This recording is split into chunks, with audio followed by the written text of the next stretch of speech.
you know yourself what you are worth in your own eyes, and at what price you will sell yourself. For men sell themselves at various prices. This is why when Florus was deliberating whether he should appear at Nero's shows, taking part in the performance himself, Agrippinus replied, "Appear by all means." And when Florus inquired, "But why do you not appear?" he answered, "Because I do not even consider the question." For the man who has once stooped to consider such questions, and to reckon up the value of external things, is not far from forgetting the manner of man he is.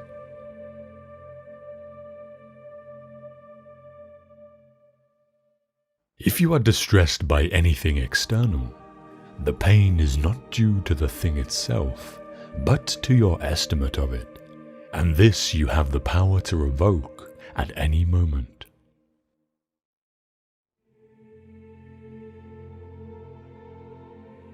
The first and most important field of philosophy is the application of principles such as do not lie.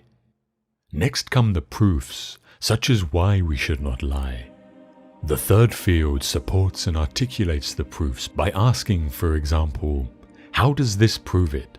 What exactly is proof? What is logical inference? What is contradiction? What is truth? What is falsehood?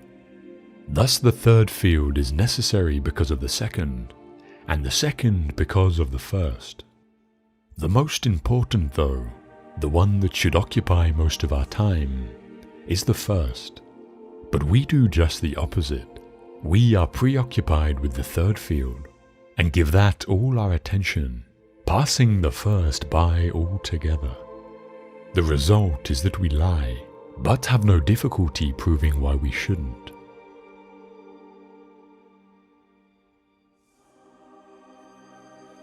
For I am not everlasting, but a human being, a part of the whole, as an hour is part of the day.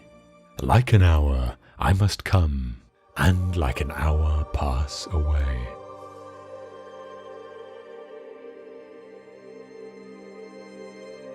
Remember that you must behave in life as at a dinner party. Is anything brought around to you? Put out your hand and take your share with moderation. Does it pass by you? Don't stop it. Is it not yet come? Don't stretch your desire towards it, but wait until it reaches you. Do this with regard to children, to a wife, to public posts, to riches, and you will eventually be a worthy partner of the feasts of the gods. And if you don't even take the things which are set before you, but are able even to reject them, then you will not only be a partner at the feasts of the gods, but also of their empire.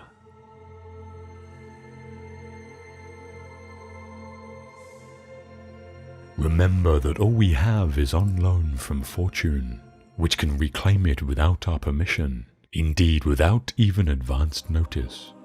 Thus we should love all our dear ones, but always with the thought that we have no promise that we may keep them forever, nay, no promise even that we may keep them for long.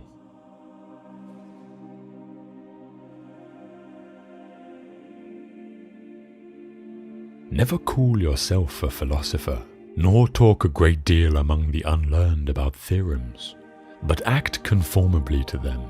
Thus at an entertainment, don't talk how persons ought to eat, but eat as you ought. For remember that in this manner, Socrates also universally avoided all ostentation. And when persons came to him and desired to be recommended by him to philosophers, he took and recommended them. So well did he bear being overlooked, so that if any talk should happen among the unlearned concerning philosophic theorems, be you for the most part silent. For there is great danger in immediately throwing out what you have not digested. And if anyone tells you that you know nothing, and you are not nettled at it, then you may be sure that you have begun your business. For sheep don't throw up the grass to show the shepherds how much they have eaten, but inwardly digesting their food, they outwardly produce wool and milk. Thus, therefore, do you likewise not show theorems to the unlearned, but the actions produced by them, after they have been digested.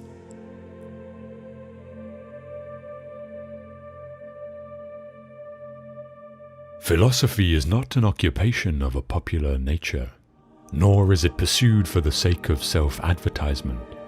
Its concern is not with words, but with facts. It is not carried on with the object of passing the day in an entertaining sort of way and taking the boredom out of leisure.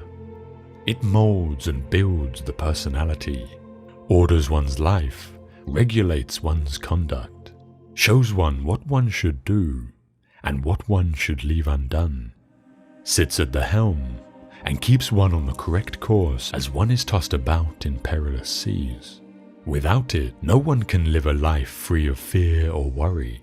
Every hour of the day, countless situations arise that call for advice. And for that advice, we have to look to philosophy.